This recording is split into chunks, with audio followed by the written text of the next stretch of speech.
ദൈവത്തിൻ്റെ അതിപരിശുദ്ധമായ നാമം അനുഗ്രഹിക്കപ്പെട്ടതായ ദിവസത്തിൻ്റെ ഈ പകൽവേളയിൽ വാഴ്ത്തപ്പെടുമാറാകട്ടെ. വീണ്ടും ദൈവവചനത്തിൻ്റെ മുൻപിലേക്ക് കടന്നു വരുവാൻ തക്കവണ്ണം സർവശക്തനായിട്ടുള്ള ദൈവം നമ്മളെ സഹായിക്കുന്നതോർത്ത് നന്ദി നിറഞ്ഞ ഹൃദയത്തോടുകൂടെ ദൈവത്തെ സ്തുതിക്കുകയും ദൈവത്തെ മഹത്വപ്പെടുത്തുകയും ചെയ്യുന്നു. ഇന്ന് പകൽക്കാലം ഈ വചന പഠന പരമ്പരയുടെ മുൻപിലേക്ക് കടന്നു വന്നിരിക്കുന്ന നിങ്ങളേവരെയും യേശു കർത്താവിൻ്റെ നിസ്തുല്യമുള്ളതായ നാമത്തിൽ ഹാർദമായിട്ട് സ്വാഗതം ചെയ്യുന്നു. തെസ്സലോനിക്ക ലേഖനം 2-ാമത്തെ അധ്യായം 1-ാമത്തെ അധ്യായത്തിൽ കൂടെയാണ് കഴിഞ്ഞ ക്ലാസ്സുകളിൽ നമുക്ക് കടന്നു പോകുവാനായിട്ട് ദൈവം നമ്മളെ സഹായിച്ചത്. അവസാനത്തെ ക്ലാസ്സിൽ നമ്മൾ ചിന്തിച്ചത്, ധ്യാനിച്ചത് ദൈവരാജ്യത്തിന് വേണ്ടിയിട്ടുള്ളതായ കഷ്ടപ്പാട്, അല്ലെങ്കിൽ സഭയുടെ, തെസ്സലോനിക്ക സഭയുടെ ക്വാളിറ്റി എന്താണ് എന്നുള്ളത് നമുക്ക് പഠിക്കുവാനായിട്ട് കഴിഞ്ഞു. ആ ക്വാളിറ്റി, അതായത് സ്റ്റെഡ്ഫാസ്റ്റ്നെസ്, ഫെയ്ത്ത്, എൻഡ്യൂറൻസ്, അത് ദൈവരാജ്യത്തിന് വേണ്ടിയിട്ടുള്ള കഷ്ടപ്പാടാണ്. ദൈവരാജ്യത്തിന് വേണ്ടിയിട്ട് സഹിക്കണം എന്നുള്ളതായ കാര്യങ്ങളെക്കുറിച്ച് നമ്മൾ പഠിച്ചു.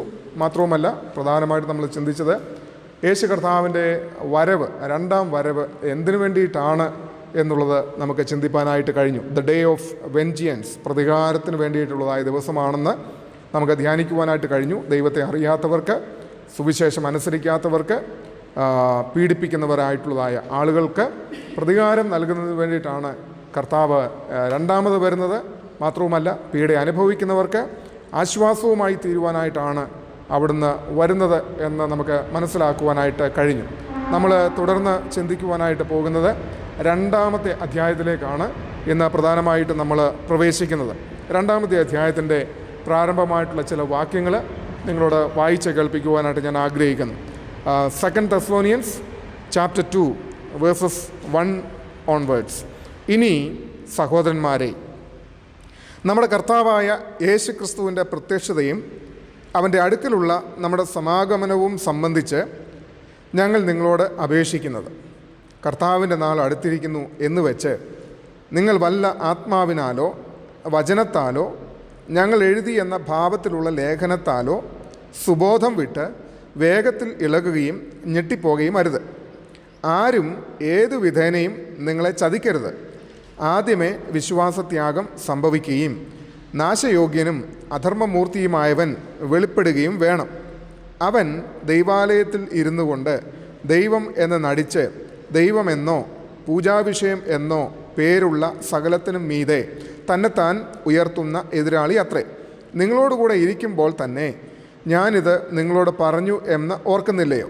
അവൻ സമയത്തിന് മുൻപേ വെളിപ്പെടാതിരിക്കേണ്ടതിന് ഇപ്പോൾ തടുക്കുന്നത് എന്ത് എന്ന് നിങ്ങൾ അറിയുന്നു. അധർമ്മത്തിൻ്റെ മർമ്മം ഇപ്പോഴേ വ്യാപരിക്കുന്നുണ്ട്. ഇതുവരെ തടുക്കുന്നവൻ വഴിയിൽ നിന്ന് നീങ്ങിപ്പോക മാത്രം വേണം. അപ്പോൾ അധർമ്മമൂർത്തി വെളിപ്പെട്ടു വരും. അവനെ കർത്താവായ യേശു തൻ്റെ വായിലെ ശ്വാസത്താൽ ഒടുക്കി തൻ്റെ പ്രത്യക്ഷതയുടെ പ്രഭാവത്താൽ നശിപ്പിക്കും. അധർമ്മമൂർത്തിയുടെ പ്രത്യക്ഷത നശിച്ചു പോകുന്നവർക്ക് സാത്താൻ്റെ വ്യാപാര ശക്തിക്ക് ഒത്തവണ്ണം വ്യാജമായ സകല ശക്തിയോടും അടയാളങ്ങളോടും അത്ഭുതങ്ങളോടും അനീതിയുടെ സകല വഞ്ചനയോടും കൂടെ ആയിരിക്കും. അവർ രക്ഷിക്കപ്പെടുവാൻ തക്കവണ്ണം സത്യത്തെ സ്നേഹിച്ച് കൈക്കൊള്ളായികയാൽ തന്നെ അങ്ങനെ ഭവിക്കും. സത്യത്തെ വിശ്വസിക്കാതെ അനീതിയിൽ രസിക്കുന്ന ഏവർക്കും ന്യായവിധി വരേണ്ടതിന് ദൈവം അവർക്ക് ഭോഷ്ക് വിശ്വസിക്കുമാറ് വ്യാജത്തിൻ്റെ വ്യാപാര ശക്തി അയക്കുന്നു. ആദ്യത്തെ 12 വാക്യങ്ങളാണ് ഇന്നത്തെ ധ്യാനത്തിനും പഠനത്തിനും ചിന്തയ്ക്കും വേണ്ടി വായിച്ചിരിക്കുന്നത്. ആ 12 വാക്യങ്ങൾ പൂർത്തീകരിക്കാൻ പറ്റുമെന്നുണ്ടെങ്കിൽ പൂർത്തീകരിക്കും, ഇല്ലെങ്കിൽ പകുതിക്ക് വെച്ച് നിർത്തിയിട്ട് ബാക്കി പകുതി അടുത്ത പ്രാവശ്യം നമുക്ക് ചിന്തിക്കാം. ഇനി 1-ാമത്തെ വാക്യത്തിലേക്ക് നമുക്ക് പ്രവേശിക്കാം. ഈ 2-ാമത്തെ അധ്യായത്തിൻ്റെ പ്രധാനപ്പെട്ട ഹെഡിങ് നമ്മൾ കൊടുക്കുകയാണെങ്കിൽ, കർത്താവിൻ്റെ നാളും അധർമ്മമൂർത്തിയുടെ പ്രത്യക്ഷതയും, the day of the lord and the appearance of the lawlessness. അങ്ങനെയാണ് ഈ 2-ാമത്തെ അധ്യായത്തിന് നമുക്ക് കൊടുക്കുവാൻ പറ്റിയതായിട്ടുള്ള ഒരു ഹെഡിങ്, തലക്കെട്ട് എന്ന് ഓർത്തുകൊള്ളണം. The day of the lord and the appearance of the lawlessness. കർത്താവിൻ്റെ നാളും അധർമ്മമൂർത്തിയുടെ പ്രത്യക്ഷതയും. പഴയ നിയമം നമ്മൾ പഠിക്കുന്നതായിട്ടുള്ള സമയത്ത് പഴയ നിയമത്തിൽ യഹോവയുടെ ദിവസം, the day of the Yahweh എന്നാണ് പറഞ്ഞിരിക്കുന്നത്. യഹോവയുടെ ദിവസം, the day of the Yahweh. പുതിയ നിയമത്തിലേക്ക് നമ്മൾ കടന്നു വരുമ്പോഴാണ് കർത്താവിൻ്റെ നാൾ, the day of the lord എന്നുള്ളതായ വേർഡ് ഉപയോഗിക്കുന്നത്. യോവേൽ പ്രവാചകൻ്റെ പുസ്തകം 2-ാമത്തെ അധ്യായം 31-ാമത്തെ വാക്യം നമ്മൾ വായിക്കുമ്പോൾ അവിടെ യഹോവയുടെ നാൾ, the day of the Yahweh എന്നുള്ളതായ പദം ഉപയോഗിച്ചിരിക്കുന്നത് നിങ്ങൾക്ക് കാണാനായിട്ട് കഴിയും. യോവേൽ പ്രവാചകൻ്റെ പുസ്തകം 2-ാമത്തെ അധ്യായം 31-ാമത്തെ വാക്യം. പുതിയ നിയമത്തിൽ അപ്പോസ്തല പ്രവൃത്തികളുടെ അധ്യായം 2-ാമത്തെ അധ്യായം 20-ാമത്തെ വാക്യത്തിൽ വരുന്നായിട്ടുള്ള സമയത്ത് the day of the load, കർത്താവിൻ്റെ നാൾ സമീപിച്ചിരിക്കുന്നു എന്നുള്ളതായ നിലയിൽ അവിടെ നമുക്ക് കാണാനായിട്ട് കഴിയും. യഹോവയുടെ ദിവസവും കർത്താവിൻ്റെ നാളും ഒന്നാണ് എന്നുള്ളത് നമ്മൾ ഓർത്തുകൊള്ളണം. അപ്പോൾ ഈ കർത്താവിൻ്റെ നാൾ എന്ന് പറയുന്നത് ഞാനിതിന് മുന്നമേ പല ക്ലാസ്സുകളിലും ചെറിയതായിട്ട് പരാമർശിച്ച് പോയിട്ടുള്ളതാണ് എന്ന് ഓർത്തുകൊള്ളണം. കർത്താവിൻ്റെ നാൾ എന്ന് തുടങ്ങി എന്ന് അവസാനിക്കുന്നു എന്നുള്ളതൊക്കെ ഇതിനോടകം നിങ്ങൾക്ക് പറഞ്ഞു തന്നിട്ടുണ്ട്. അതായത് മഹാപീഡനത്തോട് ആരംഭിച്ച് എവിടെ വരെ നീണ്ടു നിൽക്കുമെന്നറിയാമോ? മില്ലേനിയം റൂൾ വരെ നീണ്ടു നിൽക്കുന്നതാണ്, സഹസ്രാബ്ദ യുഗം. അപ്പം ആ എന്താ പറയുന്നത്, മഹാപീഡനം അത് 70-ാമത്തെ ആഴ്ചവട്ടത്തിൽ ആരംഭിക്കുന്നതാണ്. 70-ാമത്തെ ഒരാഴ്ചവട്ടം എന്ന് പറയുന്നത് നിങ്ങൾ മനസ്സിലാക്കിക്കോണം, 7 വർഷമാണ്. അപ്പോൾ 70-ാമത്തെ ആഴ്ചവട്ടത്തിൻ്റെ തുടക്കം മുതൽ അങ്ങോട്ട് ആരംഭിക്കുകയാണ് മഹാപീഡനകാലം, ദ ഗ്രേറ്റ് പെർസിക്യൂഷൻ. ആ പെർസിക്യൂഷൻ്റെ സമയം മുതൽ ആരംഭിച്ച് ഭൂമിയിൽ കർത്താവിൻ്റെ 2-ാം വരവ്, മഹത്വപ്രത്യക്ഷത സംഭവിച്ച് തുടർന്ന് കർത്താവിൻ്റെ നീതിയുള്ള ഭരണം, അത് 1000 വർഷക്കാലമാണ്. മില്ലേനിയം റൂൾ, സഹസ്രാബ്ദ യുഗം എന്നൊക്കെ നമ്മളതിന് പറയും. ആ മില്ലേനിയം റൂൾ വരെ നീണ്ടു നിൽക്കുന്നതാണ് the day of the load എന്നുള്ളത് ഓർത്തുകൊള്ളാം. ആ മില്ലേനിയം റൂൾ അവസാനിച്ചതിന് ശേഷം വീണ്ടും പിശാചിനെ അഗാധ കൂപത്തിൽ നിന്ന് അഴിച്ചുവിടുവാനായിട്ടിടയായിത്തീരും. അവൻ വീണ്ടും ലോകത്തിലുള്ള ജനതയെ വശീകരിക്കുവാനായിട്ടിടയായിത്തീരും. അവസാനം ദൈവം അവനെ തീപ്പൊയ്കയിലേക്ക് എന്നത്തേക്കുമായിട്ട് തള്ളിയിടും. ആ സമയത്താണ് അടുത്ത ഒരു ന്യായവിധി ഉണ്ടാകുവാനായിട്ട് പോകുന്നത്. ആ ന്യായവിധിയാണ് വൈറ്റ് ത്രോൺ ജഡ്ജ്മെൻറ്റ് എന്നൊക്കെ നമ്മൾ പറയുന്നതായിട്ടുള്ള ന്യായവിധി ഉണ്ടാകുവാനായിട്ട് പോകുന്നതെന്ന് ഓർത്തുകൊള്ളണം. അതിനുശേഷം പിന്നെ ഇറ്റേണിറ്റി, നിത്യതയാണ് എന്നുള്ളത് ഓർത്തുകൊള്ളണം. ഇതാണ് വചനം നമ്മളെ വെളിപ്പാട് പുസ്തകമൊക്കെ നമ്മൾ പഠിക്കുന്നതായിട്ടുള്ള സമയത്ത് നമ്മളെ പഠിപ്പിക്കുന്നത് എന്ന് നിങ്ങൾ കൃത്യമായിട്ട് മനസ്സിലാക്കിക്കോണം. അപ്പോൾ കർത്താവിൻ്റെ നാൾ എന്ന് പറഞ്ഞു കഴിഞ്ഞാൽ അത് നമ്മളിപ്പോൾ വായിച്ചു കഴിഞ്ഞു. 1-ാമത്തെ അധ്യായത്തിൽ നമ്മൾ പഠിച്ചു കഴിഞ്ഞു കർത്താവ് എന്തിനു വേണ്ടിയിട്ട് വരുന്നു, അല്ലേ? അവൻ ന്യായം വിധിക്കുവാൻ വേണ്ടിയിട്ടാണ് വരുന്നത് എന്നുള്ളത് കൃത്യമായിട്ട് നമ്മൾ കണ്ടു കഴിഞ്ഞു. ദൈവത്തെ അറിയാത്തവരും സുവിശേഷം അനുസരിക്കാത്തവരും പീഡിപ്പിക്കുന്നവർക്കുമായിട്ട് പ്രതികാരം ചെയ്യുവാൻ, the day of the vengeance, അതായത് കർത്താവിൻ്റെ നാളിനെ നമ്മൾ വേറൊരു പേര് കൊടുത്ത് വിളിക്കുകയാണെങ്കിൽ ദ ഡേ ഓഫ് വെഞ്ചിയൻസ്, പ്രതികാരത്തിൻ്റെ നാൾ എന്നുകൂടെ അതിനെ നമുക്ക് വിളിക്കുവാനായിട്ട് കഴിയും എന്നുള്ളത് ഓർത്തുകൊള്ളും. ഇതിൻ്റെ തുടക്കവും ഒടുക്കവും എവിടെയാണ് എന്നുള്ളത് കൂടെ നമുക്കിപ്പോൾ മനസ്സിലാക്കുവാൻ കഴിയുകയാണ്. ഇനി നമ്മൾ ശ്രദ്ധിക്കുക, 2-ാമത്തെ അധ്യായത്തിൻ്റെ 1-ാമത്തെ വാക്യത്തിലേക്ക് നമ്മൾ വരിക. ഇനി സഹോദരന്മാരെ എന്ന് പറഞ്ഞു കഴിഞ്ഞാൽ ഇതുവരെ എന്താണ് 1-ാമത്തെ അധ്യായത്തിൽ പൗലോസ് അപ്പോസ്തലൻ പറഞ്ഞുകൊണ്ടിരുന്നത്?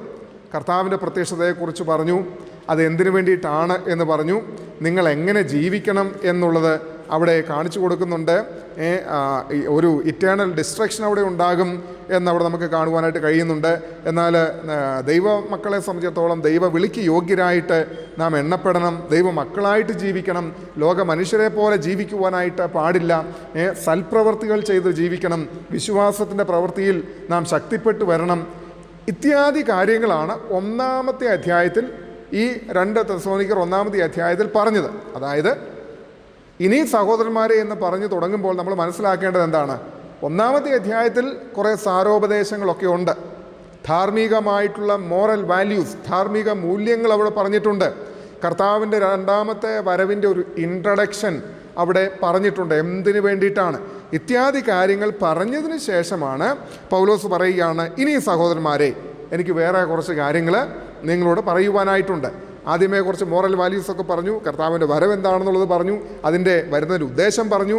അപ്പോൾ അതുകൊണ്ട് ദൈവമക്കൾ എങ്ങനെ ജീവിക്കണം എന്നുള്ളതായ ധാർമ്മിക മൂല്യങ്ങളൊക്കെ അവിടെ പറഞ്ഞു കൊടുത്തതിന് ശേഷം പറയുകയാണ്, ഇനിയും അതിനെക്കാട്ടിലും കാതലായിട്ടുള്ള ചില കാര്യങ്ങൾ എനിക്ക് നിങ്ങളോട് പറയുവാനായിട്ടുണ്ട്. ഇനി സഹോദരന്മാരെ, നമ്മുടെ കർത്താവായ യേശുക്രിസ്തുവിൻ്റെ പ്രത്യക്ഷതയും അവൻ്റെ അടുക്കലുള്ള നമ്മുടെ സമാഗമനവും സംബന്ധിച്ച് ഞങ്ങൾ നിങ്ങളോട് അപേക്ഷിക്കുന്നത്. ഒരു എഴുത്തെഴുതുമ്പം ആ എഴുത്തിൻ്റെ ആമുഖം, ഒരു ഇൻട്രഡക്ഷൻ, ഞാൻ പറയാൻ പോകുന്ന കാര്യങ്ങൾ എന്താണ് എന്നുള്ളത് അവിടെ പറയുകയാണ്. എന്താണ്? കർത്താവിൻ്റെ പ്രത്യക്ഷതയും അവൻ്റെ അടുക്കലേക്കുള്ള നമ്മുടെ സമാഗമനവും സംബന്ധിച്ച് ഞങ്ങൾ നിങ്ങളോട് അപേക്ഷിക്കുന്നത്, കർത്താവിൻ്റെ നാൾ അടുത്തിരിക്കുന്നു എന്ന് വെച്ച് നിങ്ങൾ വല്ല ആത്മാവിനാലോ വചനത്താലോ ഞങ്ങൾ എഴുതി എന്ന ഭാവത്തിലുള്ള ലേഖനത്താലോ സുബോധം വിട്ട് വേഗത്തിൽ ഇളകുകയും ഞെട്ടിപ്പോകുകയും അരുത്. ആദ്യം തന്നെ പൗലോസ് എന്താണ്? ഒരു വാണിംഗ് കൊടുക്കുകയാണ്, ഒരു മുന്നറിയിപ്പ് കൊടുക്കുകയാണ്. കാരണം തെസ്സലോനിക്ക സഭയ്ക്ക് ഒരു അബദ്ധം സംഭവിച്ചിരുന്നു എന്ന് ഞാൻ പറഞ്ഞിരുന്നു.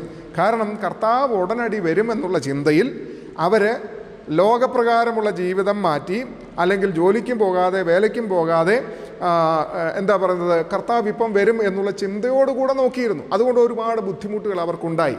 കാരണം പൗലോസ് എഴുതി, പൗലോസ് പറഞ്ഞു എന്നുള്ള രീതിയിൽ തെറ്റായിട്ടുള്ളതായ ലേഖനങ്ങൾ, എഴുത്തുകൾ അവിടെ വ്യാപരിക്കുവാനായിട്ടിടയായി തീർന്നു.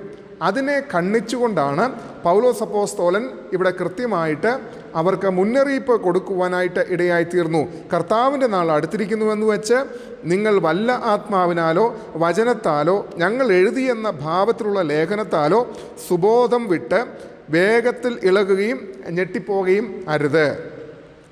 എന്തിനാണ് കഴിഞ്ഞ 2000-ൽ പരം വർഷമായിട്ട് ലോകത്തിൽ വിളിച്ചു പറഞ്ഞുകൊണ്ടിരിക്കുന്നത് കർത്താവിൻ്റെ നാൾ, അന്ത്യകാലം അടുത്തിരിക്കുന്നത്? അതായത് ശിഷ്യന്മാർ മർക്കോസിൻ്റെ മാളിക മുറിയിൽ കൂടി ഇരുന്ന് പ്രാർത്ഥിച്ച് യേശു കർത്താവ് 40-ാമത്തെ ദിവസം മരിച്ചിട്ട് ഉയർത്തെഴുന്നേറ്റിട്ട് 40-ാമത്തെ ദിവസമാണ് ഉത്ഥിതനായി പോകുന്നതെന്ന് ഓർത്തുകൊള്ളാം.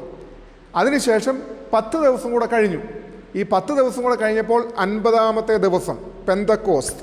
ഈ 50-ാമത്തെ ദിവസമാണ് കാര്യസ്ഥൻ ഇറങ്ങി വരുന്നത് എന്നുള്ളത് ഓർത്തുകൊള്ളാം.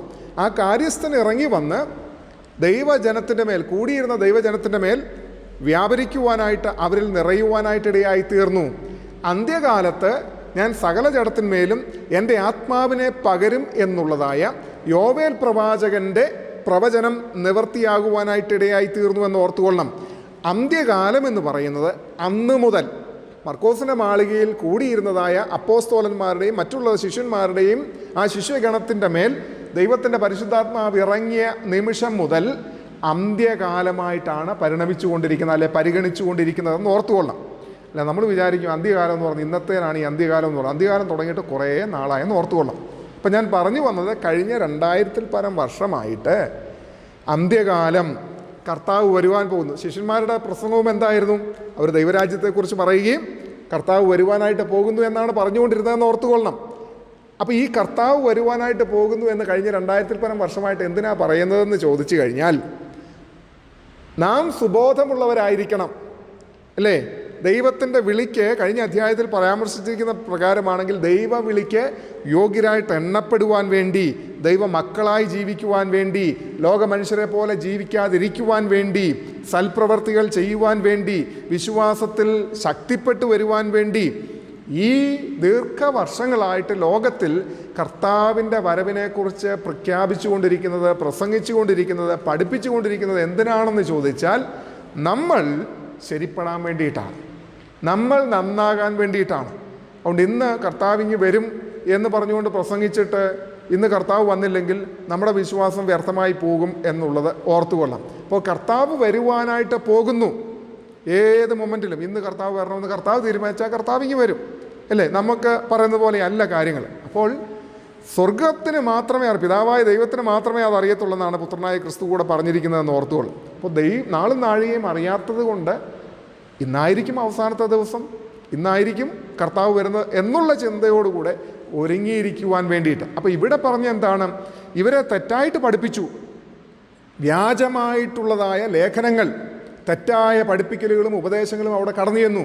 ഇന്ന് തന്നെ കർത്താവ് വരും, അല്ലെങ്കിൽ അടുത്ത മാസം വരും. കാരണം ചില പഠിപ്പിക്കലുകളൊക്കെ ഇതിനിടയിലൊക്കെ 2000 ആണ്ടാവുമ്പം 2000-ൽ എന്തൊക്കെയോ മഹാസംഭവങ്ങൾ സംഭവിക്കുമെന്നുള്ള ചില ചിന്തകളിൽ ആളുകളൊക്കെ ഒത്തിരി നോക്കിയിരുന്നു എന്നുള്ളത് ഓർത്തുകൊള്ളണം. ചില രാജ്യങ്ങളിൽ ചില ആളുകളൊക്കെ പഠിപ്പിച്ചു കൊടുത്തതിന് പ്രകാരം അവരവരുടെ വസ്തുവകളൊക്കെ വിറ്റ് കൊടുത്ത് പട്ടിണി കിടന്ന് കഴിഞ്ഞിടയിലുണ്ടായിരുന്നു. ആഫ്രിക്കയിലൊക്കെ ആണെന്ന് തോന്നുന്നു കുറേ ആൾക്കാരുടെ ഡെഡ് ബോഡി സ്കെലിറ്റൻസ് എടുക്കുവാനായിട്ട് ഇടയായിത്തീർന്നു. അതിനെക്കുറിച്ച് കൂടുതൽ പരിശോധനകളും പഠിക്കലുകളും നടന്നിട്ടുള്ള സമയത്താണ് ഇങ്ങനെ ഒരു സംഭവമാണ് നടന്നത്. കാരണം കർത്താവ് വരുമെന്ന് കരുതി പട്ടിണി കിടന്ന ഒരു സമൂഹം അങ്ങനെ തന്നെ മരിച്ചു പോകുവാനായിട്ട് ഇടയായിത്തീർന്നു. ഇങ്ങനെ തെറ്റായിട്ടുള്ള പഠിപ്പിക്കലുകൾ. അതുകൊണ്ടാണ് ഇവിടെ പൗലോസ് അപ്പോസ്തലൻ പറയുന്നത് എന്താണ്, നിങ്ങൾ സുബോധം വിട്ട് വേഗത്തിൽ ഇളകുകയും ഞെട്ടിപ്പോവുകയും അരുത് എന്ന് വളരെ വ്യക്തമായിട്ട് പറഞ്ഞിരിക്കുന്നു. ഇന്നും ഇവിടെയും നമ്മൾ ചിന്തിക്കുന്നത് എന്താണ്, കർത്താവിൻ്റെ വരവിനെ കുറിച്ചാണ് അല്ലേ.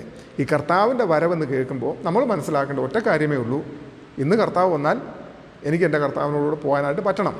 അല്ലെങ്കിൽ ഇന്ന് എൻ്റെ കർത്താവ് എന്നെ വിളിച്ചാൽ ആ കർത്താവ് ഒരുക്കിയിരിക്കുന്ന സ്ഥലത്തേക്ക് എനിക്ക് പോകാനായിട്ട് പറ്റണം. അപ്പോൾ അതിന് വേണ്ടിയിട്ട് നമ്മളെ പ്രിപ്പയർ ചെയ്യുക.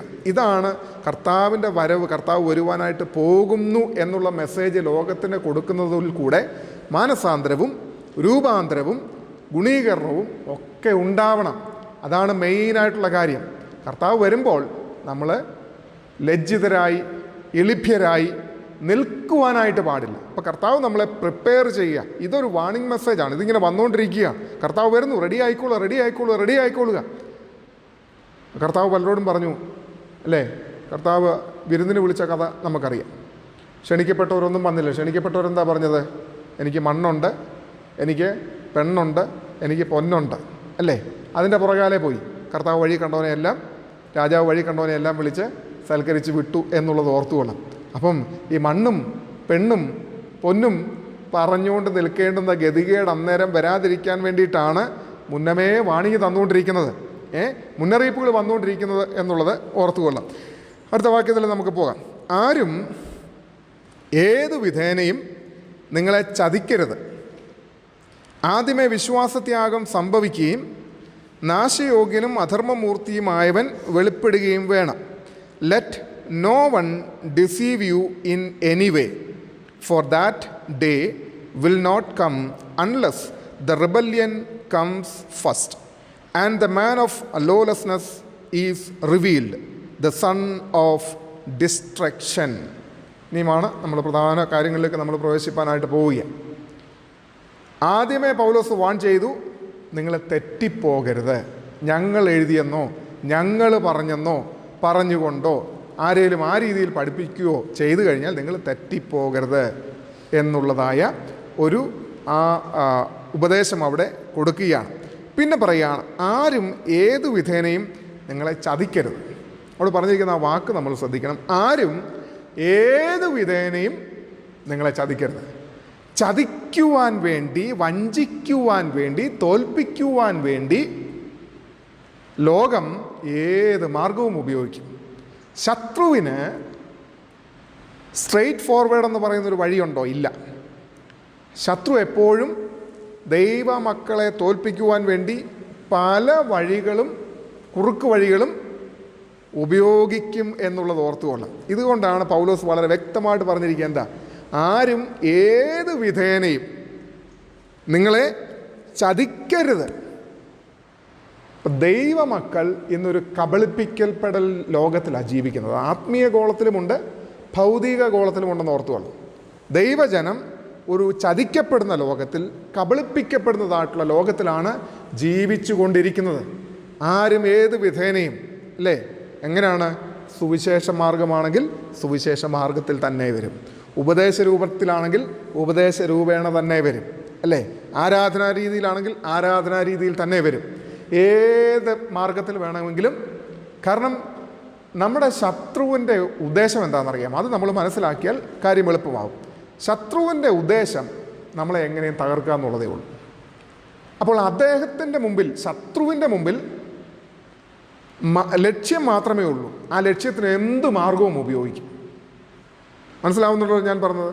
ശത്രുവിന് ഒരു ലക്ഷ്യം മാത്രമേ ഉള്ളൂ, ദൈവ പൈതലിനെ, ദൈവമക്കളെ, ദൈവിക കൂട്ടായ്മയെ തകർക്കുക. അതിന് ഏത് മാർഗത്തിൽ, മെയിൻ ഡോറിൽ കൂടെ തന്നെ വരണമെന്ന് നിർബന്ധമൊന്നുമില്ല. സൈഡ് ഡോറുകളിൽ കൂടെയും വരാം, ജനലുകളിൽ കൂടെയും വരാം, വെന്റിലേഷനിൽ കൂടെയും വരാം, ഏത് വഴി വേണമെങ്കിലും വരും.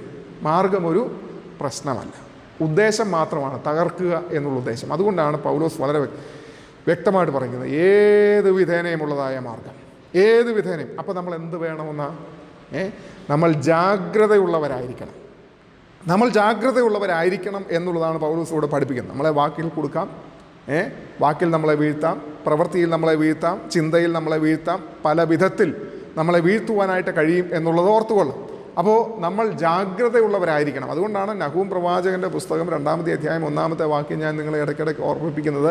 സംഹാരകൻ നിനക്കെതിരെ കയറി വരുന്നു. വാണിങ്ങ വരുമായിരിക്കുമെന്നൊന്നുമല്ല പറഞ്ഞേക്കുന്നത്. സംഹാരകൻ നിനക്കെതിരെ കയറി വരുന്നു. അത് ഉറപ്പാ. വരുമായിരിക്കും, വന്നേക്കുമായിരിക്കും. വേഗമായിട്ടുള്ള സംസാരമല്ല. സംഹാരകൻ നിനക്കെതിരെ വരുന്നു. കോട്ട കാത്തുകൊള്ളുക, വഴി സൂക്ഷിച്ചു നോക്കുക, അര മുറുക്കുക, നിന്നെ തന്നെ നല്ലവണ്ണം ശക്തീകരിക്കുക. നല്ലവണ്ണം ശക്തീകരിക്കുക. അതാണ് നമ്മളിവിടെ വളരെ വ്യക്തമായിട്ട് സംഹാരകനുണ്ട്. പക്ഷെ ആ സംഹാരകനോട് ദൈവമക്കൾക്ക് എതിർത്ത് നിൽക്കുവാനായിട്ടുള്ള മാർഗം കൂടെ കർത്താവ് തന്നിട്ടുണ്ട്. അവനെ തകർക്കണമെന്നുണ്ടെങ്കിൽ കോട്ട കാക്കണം, വഴി സൂക്ഷിച്ചു നോക്കണം, അരമുറുക്കണം, നമ്മെ തന്നെ നന്നായിട്ട് ശക്തീകരിക്കണം. എന്തിനാണ് നമ്മെ തന്നെ നന്നായിട്ട് ശക്തീകരിക്കുന്നത്? ശത്രുവിനോട് യുദ്ധം ചെയ്യുവാൻ ആവശ്യമായിരിക്കുന്നതായിട്ടുള്ള ദൈവത്തിൻ്റെ കൃപ ദൈവമക്കൾ പ്രാപിച്ചിരിക്കണം. ദാവീദെന്ന് പറയുന്ന ഞാഞ്ഞൂല് പോലിരിക്കുന്നതായ ഈ കൊച്ചു ചെറുക്കൻ മല്ലനായ, ഏകദേശം 10 അടി നീളം, അതിൻ്റേതായിട്ടുള്ള നിലയിലുള്ളതായ ആകാര വടിവുള്ളതായ ഒരു ഭയാനക രൂപം. ആ രൂപത്തോട് അവൻ്റെ 4-1 പോലുമില്ലാത്ത, 10-1 പോലുമില്ലാത്തതായ ഒരു കുഞ്ഞു ചെറുപ്പക്കാരൻ അവനെതിരെ പോരാടുമ്പോൾ അവനൊരു പ്രിപ്പറേഷൻ ഉണ്ടായിരുന്നു. ആ പ്രിപ്പറേഷൻ എന്താണ്? അവനൊന്ന് ചുറ്റി ഒന്ന് കറങ്ങി നോക്കി, പിന്നെ തോട്ടിലൊന്ന് പോയി 4-5 കല്ലെടുത്തു, കയ്യിലൊരു കവണയുണ്ടായിരുന്നു, ചില പ്രിപ്പറേഷനൊക്കെ ഉണ്ടായിരുന്നു.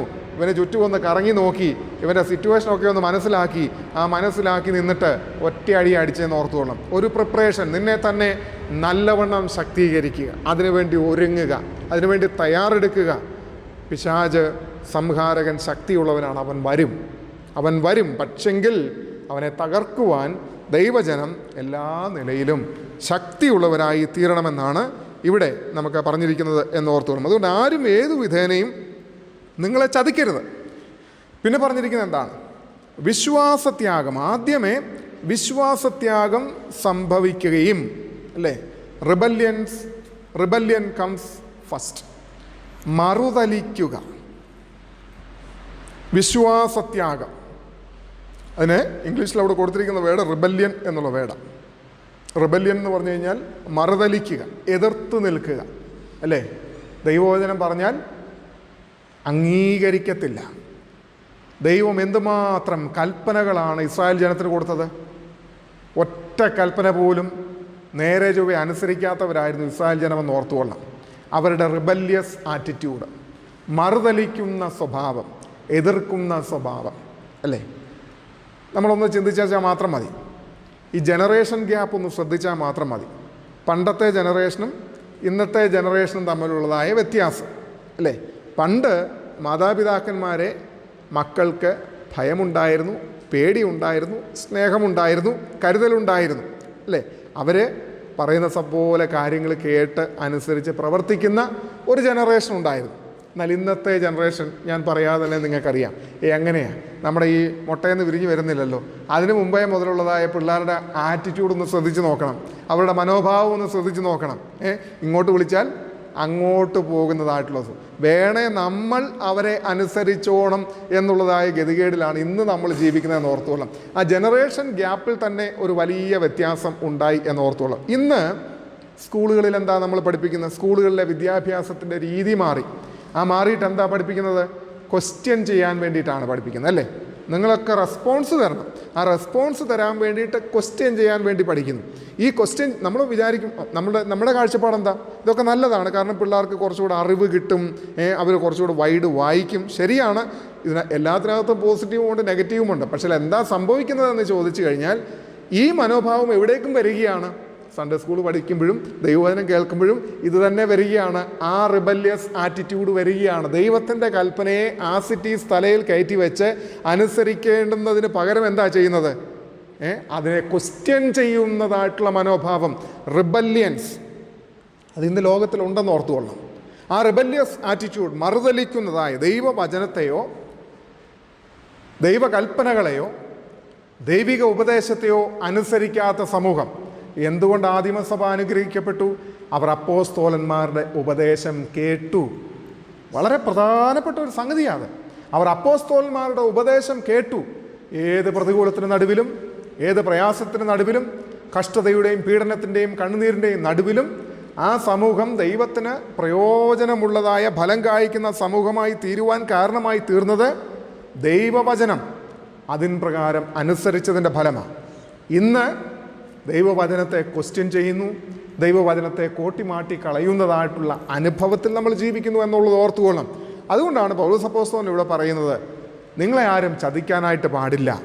ഈ ചതിക്കുവാൻ പാടില്ല എന്ന് പറഞ്ഞതിന് ശേഷം പറയുകയാണ് റിബല്യസ് ആറ്റിറ്റ്യൂഡ്, വിശ്വാസത്യാഗം ആദ്യമേ സംഭവിക്കണം.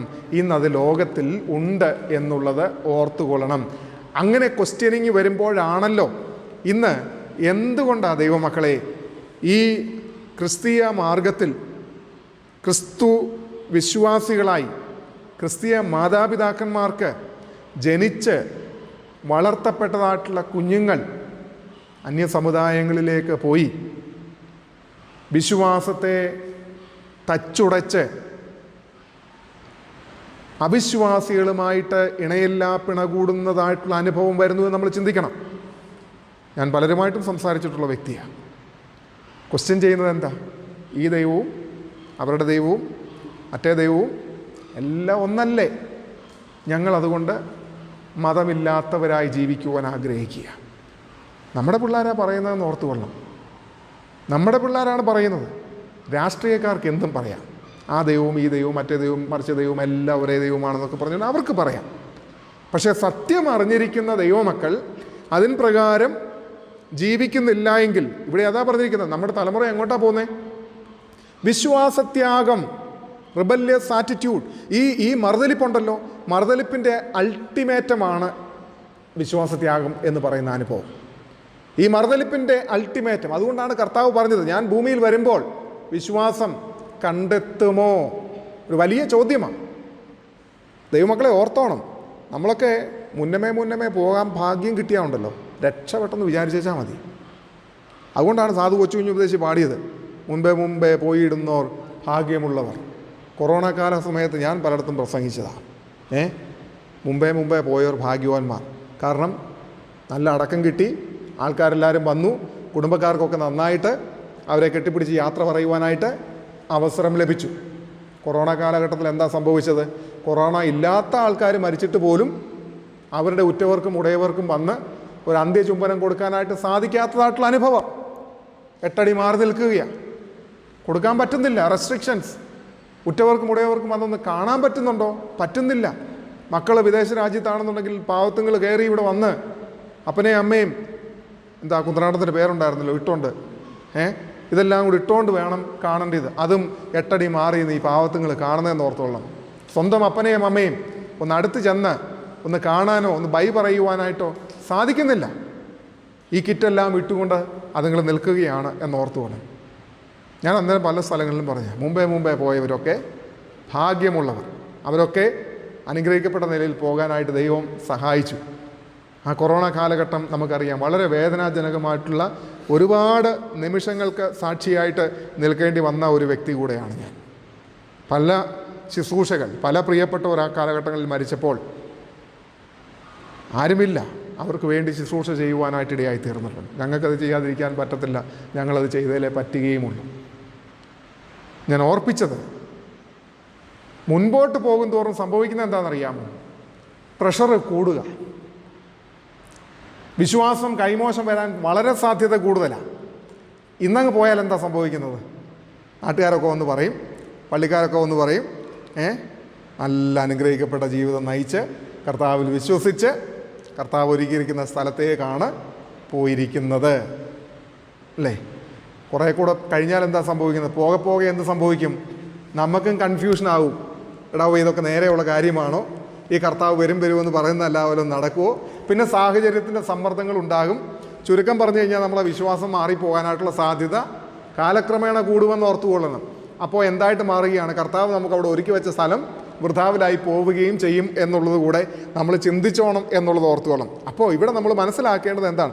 കർത്താവ് പറഞ്ഞു മനുഷ്യപുത്രൻ ഭൂമിയിൽ വരുമ്പോൾ വിശ്വാസം കണ്ടെത്തുമോ? അത് കർത്താവ് ചോദിക്കണമെന്നുണ്ടെങ്കിൽ അതിൻ്റെ ഭയാനകതയും ഭീകരതയും എത്ര ആണെന്നുള്ളത് മനസ്സിലാക്കിക്കോണം. കർത്താവിനറിയാം, ആരും ഒരു ക്വസ്റ്റ്യൻ മാർക്കാണ്. കണ്ടെത്താൻ വളരെ വിരളമായിരിക്കുമെന്നുള്ളത് ഓർത്തുകൊള്ളണം. ഒരു ചെറിയ കൂട്ടം മാത്രമായിരിക്കും ദൈവമക്കളെ. ലോകത്തിൽ കോടിക്കണക്കിന് ആൾക്കാരുണ്ടെങ്കിലും ഒരു ചെറിയ കൂട്ടം മാത്രമായിരിക്കും ആ സമയത്ത് പോവുക എന്നുള്ളത് ഓർത്തുകൊള്ളും. അതുകൊണ്ട് ഇത് നമ്മൾ വളരെ സീരിയസ് ആയിട്ട് ചിന്തിക്കേണ്ടതായിട്ടുള്ള ഒരു കാര്യമാണ്. വിശ്വാസത്യാഗം ഇന്ന് അതിൻ്റെ തുടക്കം കുറിച്ചിരിക്കുകയാണ്. തലമുറകൾ കൈവിട്ട് പോയിക്കൊണ്ടിരിക്കുകയാണ്. എത്ര തലമുറകളെ പഠിപ്പിച്ചെന്ന് പറഞ്ഞു കഴിഞ്ഞാലും തലമുറകൾക്ക് കേൾക്കാനുള്ള താല്പര്യമില്ല. ഞാൻ പറഞ്ഞല്ലോ, കൗണ്ടർ ആർഗ്യുമെൻറ്റ്സ് ആണ്. ആ കൗണ്ടർ ആർഗ്യുമെൻറ്റ്സ് വന്ന് അവരുടെ തന്നെ വഴികൾ കണ്ടെത്തി, അവരുടെ ശരികൾ കണ്ടെത്തി അവർ മുൻപോട്ട് പോകുന്നതായിട്ടുള്ള അനുഭവം, എത്ര നന്നാക്കാൻ ശ്രമിച്ചാലും കഴിയാത്തതായിട്ടുള്ള അനുഭവം. പിന്നീട് നമുക്ക് അവിടെ കാണുന്നത് വിശ്വാസത്യാഗം സംഭവിക്കുകയും നാശയോഗ്യനും അധർമ്മമൂർത്തിയുമായവൻ വെളിപ്പെടുകയും വേണം. രണ്ട് കൂട്ടം കാര്യങ്ങളാണ് അന്ത്യക്രിസ്തുവിന്, എതിർ ക്രിസ്തുവിന് അവിടെ സവിശേഷതയായിട്ട് പറഞ്ഞിരിക്കുന്നത്. ഒന്ന് പറയുന്നത് എന്താണ്? അവൻ നാശയോഗ്യനാണ്, അധർമ്മമൂർത്തിയാണ്, സൺ ഓഫ് ഡിസ്ട്രക്ഷൻ, നശിപ്പിച്ച് കളയുന്നവൻ. വെളിപ്പാട് പുസ്തകത്തിലേക്ക് നമ്മൾ വരുമ്പോൾ പറഞ്ഞിരിക്കുന്ന വാക്യങ്ങളൊക്കെ നമുക്ക് കാണാനായിട്ട് കഴിയും. അപ്പല്ലുവോൻ എന്നുള്ളതായ പദങ്ങളൊക്കെ അവിടെ ഉപയോഗിച്ചിട്ടുണ്ട്. ദാനിയേൽ പ്രവാചകൻ്റെ പുസ്തകത്തിലേക്ക് ഒന്ന് ഓടി വരാം. ദാനിയേൽ പ്രവാചകൻ്റെ പുസ്തകം 7-ാമത്തെ അധ്യായം 25-ാമത്തെ വാക്യം ഞാൻ ഒന്ന് വായിക്കാം. 7-ാമത്തെ അധ്യായം 25-ാമത്തെ വാക്യം, ഡാനിയേൽ 7:25. അവൻ അത്യുന്നതനായവന് വിരോധമായി വമ്പ് പറയുകയും അത്യുന്നതനായവൻ്റെ വിശുദ്ധന്മാരെ ഒടുക്കിക്കളയുകയും സമയങ്ങളെയും നിയമങ്ങളെയും മാറ്റുവാൻ ശ്രമിക്കുകയും ചെയ്യും. കാലങ്ങളും കാലാംശവും അവർ അവൻ്റെ കയ്യിൽ ഏൽപ്പിക്കപ്പെട്ടിരിക്കും. ഈ നാശയോഗ്യൻ, സൺ ഓഫ് ഡിസ്ട്രക്ഷൻ എന്ന് പറഞ്ഞു കഴിഞ്ഞാൽ നശിപ്പിക്കുന്നവൻ, തരുമ്പ് പോലും വെച്ചേക്കത്തില്ല, പൂർണ്ണമായിട്ട് ശൂന്യമാക്കുന്നവൻ, സൺ ഓഫ് ഡിസ്ട്രക്ഷൻ. അവൻ്റെ പ്രവൃത്തികളെക്കുറിച്ചാണ് ഇവിടെ ഡാനിയേൽ പറഞ്ഞിരിക്കുന്നത്. അവൻ അത്യുന്നതിന് വിരോധമായിട്ട് വമ്പ് പറയും. He shall speak words against the most high. പിന്നെ അത്യുന്നതനായവൻ്റെ വിശുദ്ധന്മാരെ ഒടുക്കിക്കളയും. And shall wear out the saints of the most high. പിന്നെ പറഞ്ഞിരിക്കുന്നത് സമയങ്ങളെയും നിയമങ്ങളെയും മാറ്റുവാൻ ശ്രമിക്കുകയും ചെയ്യും. And shall think to change the times and the law. പിന്നെ കാലങ്ങളും കാലാംശവും അവർ അവൻ്റെ കയ്യിൽ ഏൽപ്പിക്കപ്പെട്ടിരിക്കും. And they shall be given into his hand for a times and a half a time. 3.5 വർഷത്തെക്കുറിച്ചുള്ളതായ പ്രവചനം അവിടെ പറഞ്ഞിരുന്നത്. കാലങ്ങൾ കാലാംശം 3.5 വർഷം എന്നുള്ളതിൻ്റെ ആ പ്രവചനമാണ് അവിടെ നമ്മൾ കാണുന്നത് എന്ന് ഓർത്തുകൊള്ളാം. അപ്പോൾ ഈ അന്തിക്രിസ്തുവിൻ്റെ അല്ലെങ്കിൽ എതിർ ക്രിസ്തുവിൻ്റെ അധർമ്മമൂർത്തിയുടെ നാശയോഗ്യൻ്റെ സ്വഭാവവും അവിടെ പറഞ്ഞിട്ടുണ്ട്. അവൻ അത്യുന്നതനായ ദൈവത്തിനെതിരെ സംസാരിക്കുന്നവനായിരിക്കും. അവൻ അവൻ്റെ വിശുദ്ധന്മാരെ ഒടുക്കിക്കളയുന്നവനായിരിക്കും. കാലങ്ങളെയും സമയത്തെയും നിയമത്തെയും ചേഞ്ച് ചെയ്യുന്നവനായിരിക്കും. ഇസ്രായേൽ ജനം 3.5 വർഷക്കാലം അവൻ്റെ കരങ്ങളിൽ ആയിരിക്കുകയും ചെയ്യും എന്നുള്ളതാണ് അവിടെ പറഞ്ഞിരിക്കുന്നത് എന്നോർത്തോളം. അപ്പോൾ നാശയോഗ്യൻ എന്ന് പറഞ്ഞാൽ ഉന്മൂലനാശം വരുത്തുന്നവൻ അല്ലേ? എല്ലാ നിലയിലും ദൈവജനത്തെ തകർക്കുന്നതായിട്ടുള്ള അനുഭവത്തെയാണ് അവിടെ നമുക്ക് കാണുവാൻ കഴിയുന്നത്. നാശയോഗ്യനും അധർമ്മമൂർത്തി എന്ന് പറയുമ്പോൾ ലോലെസ്നെസ്, നിയമലംഘനം നടത്തുന്നവൻ. നമ്മളിപ്പോൾ വായിച്ചു കേട്ടല്ലോ ഡാനിയേലിൻ്റെ അകത്ത് 7:25 നമ്മൾ വായിച്ചത് എന്താണ്? നിയമത്തെ മാറ്റുന്നവൻ, change the law, change the time. സമയത്തെയും നിയമത്തെയും മാറ്റുന്നവൻ. ഇവന് നിയമമില്ല, അവൻ്റെ നിയമം അവനാ. താഴേക്ക് വരുമ്പോൾ ഇപ്പം നിങ്ങൾക്കത് മനസ്സിലാകും. അവൻ നിയമലംഘിയാണ്, നിയമമില്ല. ഇന്ന് എന്തുകൊണ്ടാണ് ലോകത്തിൽ നിയമമുള്ളത്? ഭരണമുള്ളത് കൊണ്ട് അല്ലേ? ഓരോ രാജ്യത്തിനും ഓരോ രാജ്യത്തിൻ്റെ ഭരണമുണ്ട്. അത് ഡെമോക്രാറ്റിക് ആയാലും കിങ്ലി റൂളായാലും മിലിറ്ററി റൂളായാലും ദെയർസ് എ ലോ. അപ്പോൾ ആ ലോ ഉള്ളത് കൊണ്ടാണല്ലോ കുറ്റം ചെയ്യുന്നവനെ പിടിക്കുന്നതും ജയിലിലാക്കുന്നതും ശിക്ഷിക്കുന്നതും ഒക്കെ. അപ്പോൾ ഒരു ഭരണം ലോകത്തിലുണ്ട്. അതുകൊണ്ട് ഇന്ന് ഈ പറയുന്നതായിട്ടുള്ള നിയമലംഘനങ്ങൾ ഉണ്ടെങ്കിൽ പോലും അതിന് ഒരു പിടിയിടാൻ, ഒരു തടയിടാൻ പറ്റുന്നത് ഭരണമുള്ളത് കൊണ്ടാണ് എന്നുള്ളത് ഓർത്തുകൊള്ളണം. ഇദ്ദേഹം കയറി കഴിഞ്ഞാൽ പിന്നെ ലോകത്തിലുള്ളതായ സകലതും വീഴും. ഇദ്ദേഹത്തിൻ്റെ അണ്ടർ കൺട്രോളിലായിരിക്കും. വൺ വേൾഡ് ലീഡറായിട്ട് കയറി വരുന്ന എതിർ ക്രിസ്തു അവൻ പറയുന്നതാണ് അവൻ്റെ നിയമം, ലോകത്തിൻ്റെ നിയമം. വേറൊരു നിയമവുമില്ല. അതുകൊണ്ടാണ് പറഞ്ഞിരിക്കുന്നത് നിയമത്തെ ചേഞ്ച് ചെയ്യും, കാലത്തെ സമയത്തെ ചേഞ്ച് ചെയ്യും, ടൈം ചേഞ്ച് ചെയ്യും. പിന്നെ ഈ പറയുന്നതായിട്ടുള്ള നിയമലംഘിയായിട്ട്. അപ്പോൾ അവിടെ പറയുന്നത് അവൻ നിയമലംഘിയാണ്, ലോലെസ്നെസ്. ദെൻ അവൻ നാശയോഗ്യനാണ്, സൺ ഓഫ് ഡിസ്ട്രക്ഷൻ, നശിപ്പിക്കുവാൻ മുടിപ്പിക്കുവാൻ വേണ്ടിയിട്ടാണ് അവൻ വരുന്നത് എന്നുള്ളത് ഓർത്തുകൊള്ളണം. പിന്നെ പറഞ്ഞിരിക്കുന്നത് എന്താണ്? അപ്പോൾ ആരും ഏത് വിധേനയും നിങ്ങളെ ചതിക്കരുത്. ആദ്യമേ വിശ്വാസത്യാഗം സംഭവിക്കും, പിന്നെ നാശയോഗ്യനും അധർമ്മമൂർത്തിയുമായവൻ വെളിപ്പെടുകയും വേണം. പിന്നെ അവനെക്കുറിച്ച് പറയുക, അവൻ ദൈവാലയത്തിൽ ഇരുന്നു കൊണ്ട് ദൈവമെന്ന് നടിച്ച് ദൈവമെന്നോ പൂജാവിഷയമെന്നോ പേരുള്ള സകലത്തിനും മീതെ തന്നെത്താൻ ഉയർത്തുന്ന എതിരാളി അത്രേ. Who opposes and exalts himself against every so called god or object of worship, so that he takes his seat in the temple of God, proclaiming himself to be God. അവൻ്റെ അടുത്ത ക്യാരക്ടർ ഞാനിപ്പോൾ പറഞ്ഞു നിർത്തിയതേ ഉള്ളൂ. അവൻ നിയമലംഘിയാണ്, അല്ലേ? Son of destruction and son of lawlessness. നിയമലംഘിയാണെന്ന് പറഞ്ഞു നിർത്തിയതേ ഉള്ളൂ. അവൻ എവിടെയാണ് ആദ്യത്തെ നിയമം ലംഘിക്കാൻ പോകുന്നതെന്ന് കണ്ടോ? അവൻ ആദ്യത്തെ നിയമം ലംഘിക്കുവാനായിട്ട് പോകുന്നതാണ് അവിടെ പറഞ്ഞിരിക്കുന്നത്. അവൻ ദൈവാലയത്തിൽ എന്ന് പറഞ്ഞാൽ അവൻ്റെ പിടി എവിടെ ആദ്യം വരുന്നതെന്ന് അറിയാമോ? മതങ്ങളുടെ ഇടയിൽ, ആത്മീയ ലോകത്തിലേക്കാണ് ഇവൻ പ്രവേശിക്കുവാൻ പോകുന്നത്. നമ്മൾ വിചാരിക്കും ഭൗതിക ലോകത്ത് കയറി കുറേ ചേഞ്ചസ് വരുത്തും. അല്ല. ഇന്ന് ദൈവമക്കളെ നിങ്ങൾ ശ്രദ്ധിക്കണം. നമ്മൾ ലോകരാജ്യങ്ങളെക്കുറിച്ചൊന്ന് പഠിക്കണം. എങ്ങും പോകണ്ട, ഭാരതത്തെക്കുറിച്ച് മാത്രമൊന്ന് പഠിച്ചാൽ മതി. ഭാരതത്തിൻ്റെ പൊളിറ്റിക്കൽ കോൺസെപ്റ്റ് മാറിക്കൊണ്ടിരിക്കുകയാണ്. പണ്ടില്ലാത്തതായ കാര്യമാണ് ഇന്ന് നടക്കുന്നത്. പണ്ട് രാഷ്ട്രീയം പറഞ്ഞ് വോട്ട് നേടി ജയിക്കുന്ന പരിപാടിയായിരുന്നു എന്നുള്ളത് ഓർത്തുകൊള്ളാം. എന്നാൽ ഇന്നോ മതം പറഞ്ഞ് ജനത്തെ വിഘടിപ്പിച്ച് വോട്ട് നേടുന്ന പരിപാടി. അപ്പോൾ ഇന്നത്തെ പൊളിറ്റിക്സ് എന്ന് പറയുന്നത് റിലീജിയസ് പൊളിറ്റിക്സ് ആണെന്ന് ഓർത്തുകൊള്ളാം. അപ്പോൾ മതത്തിലേക്ക് പ്രവേശിച്ചിരിക്കുക. മതമെന്ന് പറയുന്നത് വളരെ സെൻറ്റിമെൻ്റൽ ഫാക്ടറാണ് ലോകത്തിന് എന്ന് ഓർത്തുകൊള്ളാം. അപ്പോൾ പ്രത്യേകിച്ച് ഇന്ത്യ പോലുള്ള രാജ്യത്ത് റിലിജിയൻ വളരെ സെൻറ്റിമെൻ്റൽ സംഭവമാണ്. എന്തും ആദ്യമേ കയറി പിടിക്കുന്നത് എവിടാണ്? മതത്തിലാണ് കയറി പിടിക്കുന്നത്. അപ്പോൾ അന്ത്യക്രിസ്തുവിനറിയാം ഏതാണ് സെൻറ്റിമെൻ്റൽ പാർട്ട്. അല്ലാതെ ലോകത്തെ ഭൗതികതയോ അല്ലെങ്കിൽ ഇൻഫ്രാസ്ട്രക്ചറോ മറ്റു വിഷയങ്ങളോ പട്ടിണിയോ ദാരിദ്ര്യമോ ഇതൊന്നുമല്ല വിഷയം. മതം മനുഷ്യൻ്റെ തലയ്ക്ക് പിടിച്ചിരിക്കുന്ന എക്സ്ട്രീം ലെവലിലേക്ക് വരുന്നൊരു കാലമുണ്ട്. ആ കാലത്ത് എന്ത് സംഭവിക്കും? ഇവൻ കയറി ആദ്യമേ പിടിക്കാൻ പോകുന്നത് മതത്തിലാണ് പിടിക്കാൻ പോകുന്നത്. വേറെ ഒരിടത്തും പിടിക്കത്തില്ല. മതത്തിൽ അവൻ കയറി പിടിക്കും. അതുകൊണ്ടാണ് പറയുന്നത് അവൻ വേറെ സൂപ്പർ മാർക്കറ്റിൽ പോയിരിക്കുമെന്നോ അല്ലെങ്കിൽ അന്നത്തെ പ്രമാദമായിട്ടുള്ളതായ വിഷയങ്ങളുടെ മേൽ അവൻ പറയുമെന്നാണോ പറയുന്നത്? അല്ല. അവൻ സംസാരിക്കാൻ പോകുന്നതും അവൻ ചെയ്യുവാൻ പോകുന്നതും അവൻ പ്രവർത്തിക്കാൻ പോകുന്നതും എന്താണ്? അവൻ ദൈവാലയത്തിലിരുന്നു കൊണ്ട്. അപ്പോൾ ദൈവാലയത്തിലേക്ക് അവൻ പ്രവേശിക്കും, മതത്തിലേക്ക് അവൻ പ്രവേശിക്കും, ആത്മീയതയിലേക്കാണ് അവൻ്റെ കളി തുടങ്ങാൻ പോകുന്നതെന്ന് ഓർത്തു കൊള്ളണം, അല്ലേ? ആത്മീയതയാണ് അവൻ്റെ ആ പ്രധാനപ്പെട്ട ഗ്രൗണ്ട്. അവൻ്റെ പോർക്കളത്തിൻ്റെ ഗ്രൗണ്ട് എന്ന് പറയുന്ന ആത്മീയതയിലേക്കാണ് വരുന്നതെന്ന് ഓർത്തുകൊള്ളാം.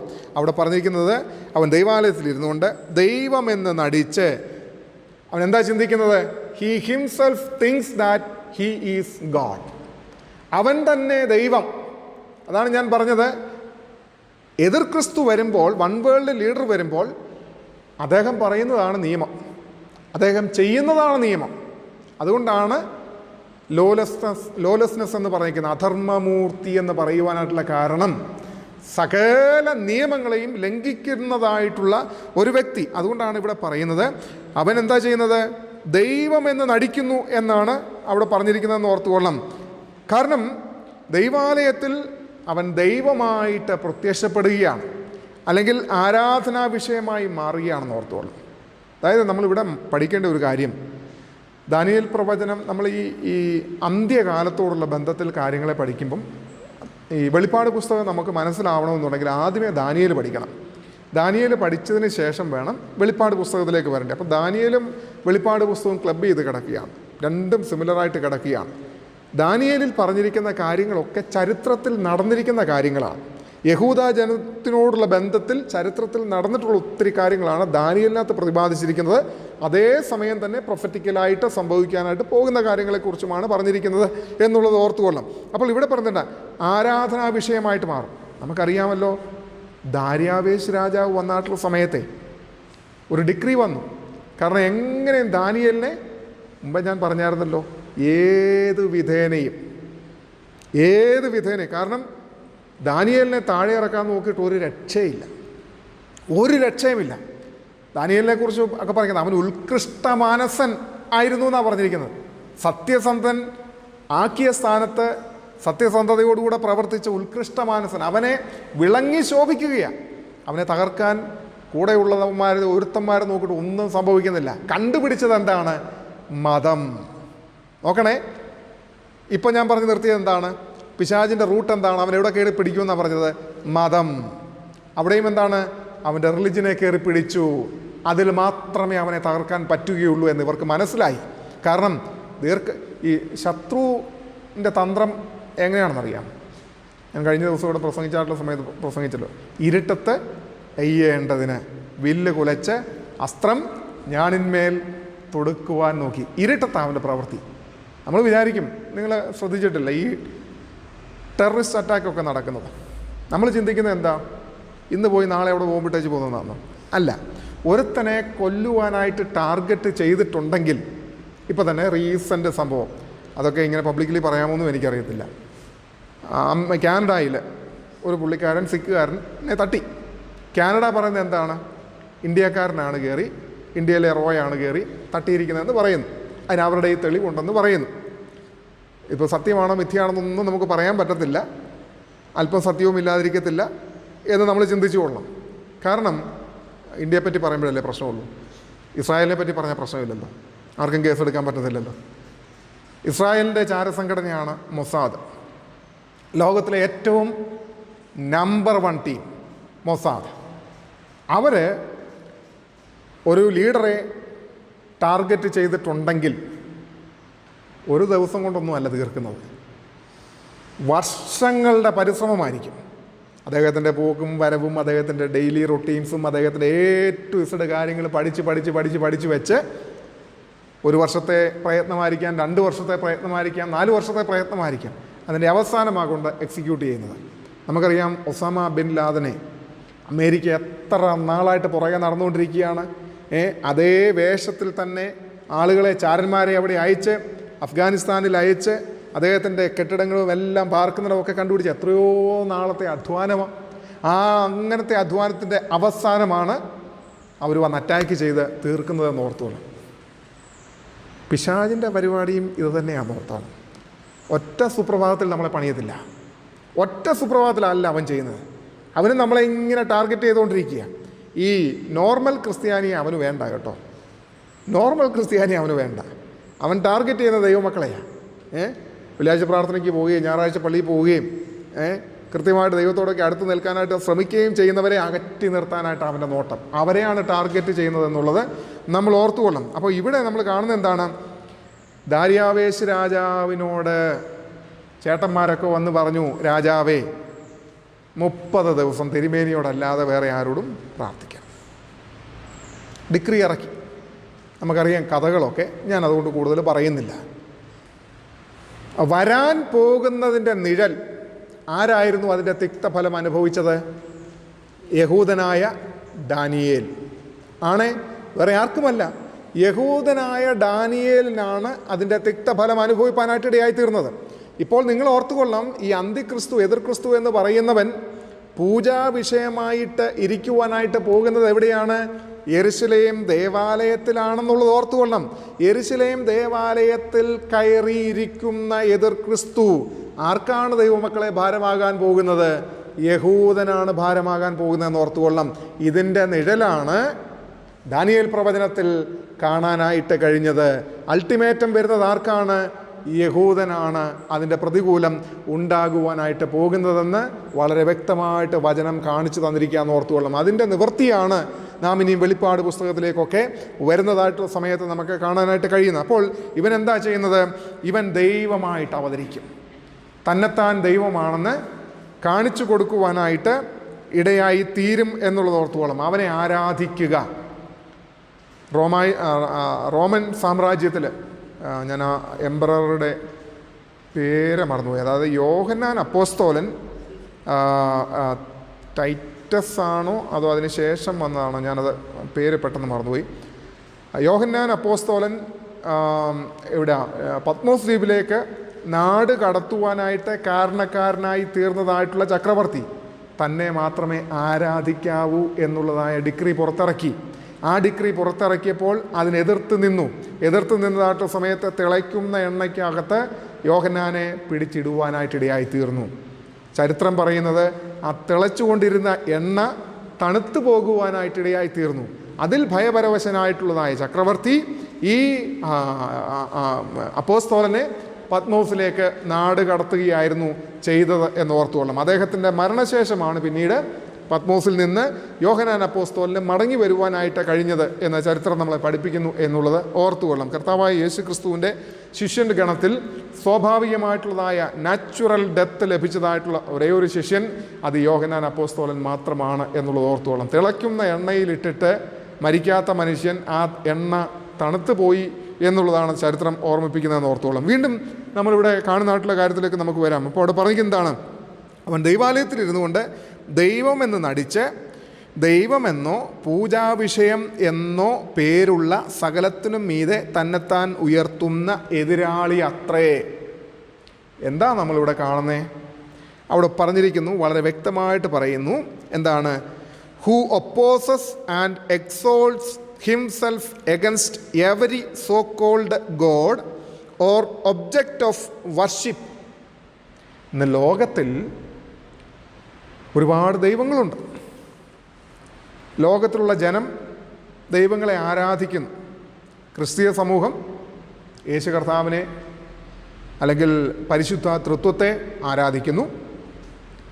ഹൈന്ദവർ അനേക ദൈവങ്ങൾ അവർക്കുണ്ട്, അവരും ദൈവത്തെ ആരാധിക്കുന്നു. മുസ്ലിംസ് അള്ളാഹയെ വിളിച്ച് ആരാധിക്കുന്നു.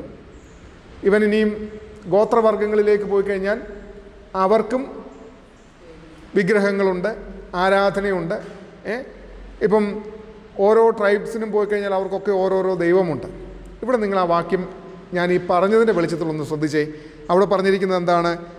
അവിടെ പറഞ്ഞിരിക്കുകയാണ്, ദൈവമെന്നോ പൂജാവിഷയമെന്നോ പേരുള്ള സകലത്തിന്. പൂജാവിഷയം എന്ന് പറഞ്ഞു കഴിഞ്ഞാൽ ഞാനിപ്പോൾ ഓർമ്മിപ്പിച്ചതുപോലെ, ഇപ്പം ശബരിമലയിൽ എന്താണ് പൂജാവിഷയം? അയ്യപ്പനാണ്. അയ്യപ്പൻ്റെ വിഗ്രഹം. അവിടേക്ക് വർഷങ്ങൾ കൊടാനുകൂടി ആളുകൾ പോയി പൂജ അർപ്പിക്കുന്നുണ്ട്, അയ്യപ്പനെ ആരാധിക്കുവാനായിട്ട് പോകുന്നു എന്നുള്ളത് ഓർത്തുകൊള്ളാം. ഇനിയും അതിനോട് ചേർത്ത് വെച്ചിട്ട് ശ്രദ്ധിച്ചേ, ദൈവമെന്നോ പൂജാവിഷയമെന്നോ പേരുള്ള സകലത്തിനും മീതെ. ഇപ്പോൾ ഇവിടുന്ന് കിട്ടിയ സംഭവം എന്താണെന്നുള്ളത്, അവൻ ക്രിസ്ത്യാനിക്കെതിരെയാണോ വരുന്നത്? നമ്മൾ വിചാരിക്കും നമുക്കെതിരെയാണ്.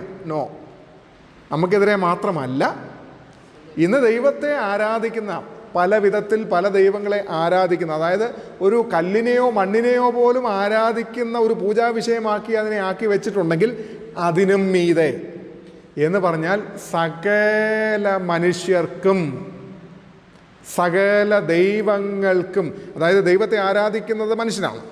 ഇപ്പോൾ ഒരു കല്ലിനെ ആരാധിക്കാനാണെങ്കിൽ പോലും ആ കല്ലിനെ ആരാധിക്കുന്നത് മനുഷ്യനാണ്, മരത്തെ ആരാധിക്കുന്നത് മനുഷ്യനാണ്. അപ്പോൾ അത് അവൻ്റെ പൂജയാണ്. അവൻ്റെ പൂജാവിഷയം എന്ന് പറഞ്ഞാൽ കല്ല് അവൻ്റെ ദൈവമാണ്, അല്ലെങ്കിൽ മരം അവൻ്റെ ദൈവമാണെന്ന് ഓർത്തുകൊള്ളാം. അതിനെയാണ് അവൻ ആരാധിക്കുന്നത്. അപ്പോൾ ഇവിടെ എന്താ പറഞ്ഞിരിക്കുന്നത്? ഇവിടെ പറഞ്ഞിരിക്കുന്നത് അനുസരിച്ചിട്ട് ദൈവമെന്നോ പൂജാവിഷയം എന്നോ പേരുള്ള സകലത്തിനും മീതെ തന്നെത്താൻ ഉയർത്തുന്ന എതിരാളി.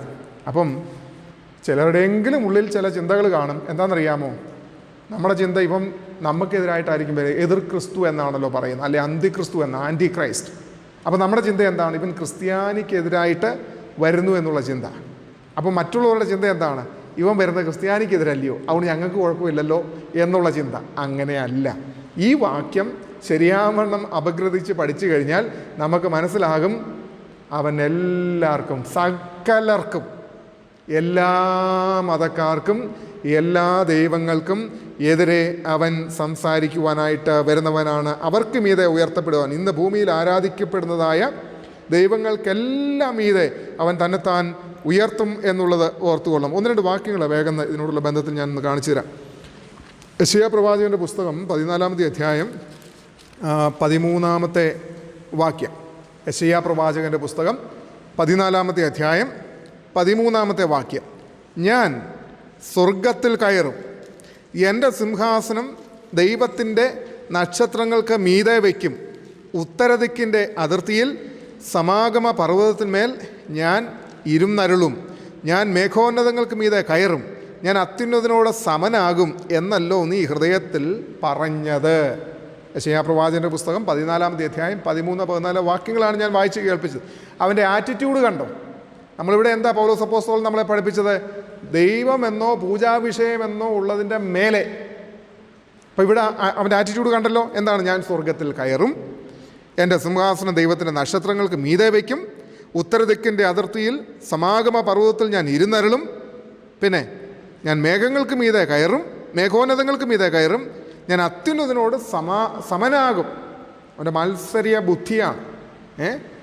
അതാണ് അത് ലൂസിഫറിനെ കുറിച്ച് പറഞ്ഞിരിക്കുന്നതാണ്. അരുണോദയ പുത്രനായ ശുക്രൻ തള്ളിയിട്ടതിനെ കുറിച്ചൊക്കെയുള്ള കഥകളാണ്.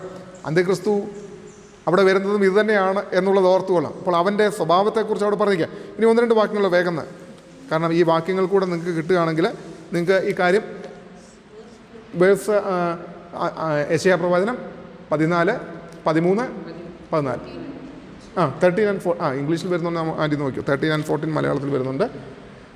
ദാനിയേൽ പ്രവാചകൻ്റെ പുസ്തകം 9-ാമത്തെ അധ്യായം 27-ാമത്തെ വാക്യം. ദാനിയേൽ പ്രവാചകൻ്റെ പുസ്തകം 9-ാമത്തെ അധ്യായം 27-ാമത്തെ വാക്യം. അവിടെ പറഞ്ഞിരിക്കുന്നത് എന്താണെന്നറിയാമോ? അവൻ ഒരു ആഴ്ചവട്ടത്തേക്ക് പലരോടും നിയമത്തെ കഠിനമാക്കും. നമ്മളൊരു വാക്യം ദാനിയേൽ പ്രവാചകൻ്റെ പുസ്തകത്തിൽ നിന്ന് വായിച്ചിരുന്നു. 7-ാം അധ്യായം 25-ാമത്തെ വാക്യത്തിൽ വായിച്ചിരുന്നപ്പോഴെന്താ? നിയമത്തെ മാറ്റുന്നവൻ, സമയത്തെ മാറ്റുന്നവൻ. ഇവിടെ പിന്നെയും കണ്ടോ? അവനൊരു ആഴ്ചവട്ടത്തേക്ക് പലരോടും നിയമത്തെ കഠിനമാക്കും. ആഴ്ചവട്ടത്തിന് മധ്യേ അവൻ ഹനനയാഗവും ഭോജനയാഗവും നിർത്തലാക്കി കളയും. വാക്യങ്ങൾ വളരെ ശ്രദ്ധിച്ചോണം. എന്താ പറയുന്നത്? ആഴ്ചവട്ടത്തിൻ്റെ മധ്യേ 3.5 വർഷം കഴിയുമ്പോൾ എന്ത് സംഭവിക്കുകയാണ്? അവൻ ഹനനയാഗവും ഭോജനയാഗവും നിർത്തലാക്കി കളയും എന്ന് പറഞ്ഞു കഴിഞ്ഞാൽ ദൈവമെന്ന് നടിച്ചുകൊണ്ട് തന്നെ ആരാധിക്കണമെന്ന് പറഞ്ഞുകൊണ്ട്. ആദ്യത്തെ 3.5 വർഷം പ്രശ്നമില്ലെന്നുള്ളത് ഞാൻ ഓർമ്മിപ്പിച്ചു. ഈ ആഴ്ചവട്ടത്തിൻ്റെ നടുവിലാണ് അവൻ നിയമത്തെ കഠിനമാക്കാൻ പോകുന്നത്. അന്നേരമാണ് എന്ത് ചെയ്യുന്നത്? ദൈവാലയത്തിൽ അവൻ കയറി താൻ പൂജാ വിഷയമായിട്ടും ദൈവമെന്ന് നടിച്ച് ഇരിക്കുന്നതെന്ന് ഓർത്തുകൊള്ളാം. പിന്നെ പറഞ്ഞിരിക്കുന്നത്, മ്ലേച്ഛതകളുടെ ചിറകിന്മേൽ ശൂന്യമാക്കുന്നവൻ വരും. നിർണയിക്കപ്പെട്ടിരിക്കുന്ന സമാപ്തിയോളം ശൂന്യമാക്കുന്നവൻ്റെ മേൽ കോപം ചൊരിയും. അപ്പോൾ ഇവിടെയും കാണുന്നത് എന്താണ്? ആഴ്ചവട്ടത്തിൻ്റെ മധ്യത്തിൽ അവൻ ഭോജനയാഗവും ഹനനയാഗവും നിർത്തലാക്കും. ഭോജനയാഗവും ഹനനയാഗം അല്ലേ എന്ന് പറഞ്ഞാൽ ആരാധന. ഞാൻ പറഞ്ഞല്ലോ, ഇവൻ എവിടെ കയറി പിടിക്കാൻ പോകുന്നത്? മതത്തെ കയറി പിടിക്കും, ആത്മീയതയെ കയറി പിടിക്കും. യഹൂദനെ സംബന്ധിച്ചിടത്തോളം ഈ ദീർഘനാളുകളായിട്ട് അവൻ ആരാധനയില്ല, അവന് യാഗമില്ല. ആലയം പണിത് കഴിയുമ്പം യാഗമെന്ന് പറയുന്ന അവൻ്റെ മോസ്റ്റ് ഇമ്പോർട്ടൻ്റ് സംഗതിയാണെന്ന് ഓർത്തുകൊള്ളണം. അവിടെയാണ് ഇവൻ കയറി പിടിക്കുന്നത്. ഇവൻ പറയും, ഞാനാ ദൈവം, എന്നെ ആരാധിച്ചാൽ മതി. അവിടെ മുതലാണ് പ്രശ്നങ്ങൾ രൂക്ഷമാകുന്നത്, അതിൻ്റെ ഡെൻസിറ്റി കൂടാനായിട്ട് പോകുന്നതെന്ന് ഓർത്തുകൊള്ളണം. അപ്പോഴാണ് ഇവനെ തിരിച്ചറിയുവാനായിട്ട് പോകുന്നത് എന്നുള്ളത് നമ്മൾ ഓർത്തോണം. അപ്പം അവൻ ഹനനയാഗവും ഭോജനയാഗവും നിർത്തലാക്കി കളയും. ഇനി 11-ാമത്തെ അധ്യായം, ഡാനിയേലിൻ്റെ തന്നെ 11-ാമത്തെ അധ്യായം 31-ാമത്തെ വാക്യവും 36-ാമത്തെ വാക്യവും. ഡാനിയേൽ 11-ൻ്റെ 31-ഉം 36-ഉം. അവൻ അയച്ച സൈന്യങ്ങൾ അണിനിരന്ന് വിശുദ്ധ മന്ദിരമായ കോട്ടയെ അശുദ്ധമാക്കി നിരന്തര ഹോമം നിർത്തൽ ചെയ്ത് ശൂന്യമാക്കുന്ന മ്ലേച്ഛ ബിംബത്തെ പ്രതിഷ്ഠിക്കും. ശ്രദ്ധിച്ചോണം. അവൻ അയച്ച സൈന്യങ്ങൾ അണിനിരന്ന് വിശുദ്ധ മന്ദിരമായ കോട്ടയെ അശുദ്ധമാക്കി നിരന്തര ഹോമം നിർത്തൽ ചെയ്ത് ശൂന്യമാക്കുന്ന മ്ലേച്ഛ ബിംബത്തെ പ്രതിഷ്ഠിക്കും. ആലയത്തിൽ സംഭവിപ്പാൻ പോകുന്ന കാര്യമാണ്. ഈ 11-ാമത്തെ അധ്യായമുണ്ടല്ലോ, നല്ല 1-ാം ക്ലാസ് അധ്യായമാണ്.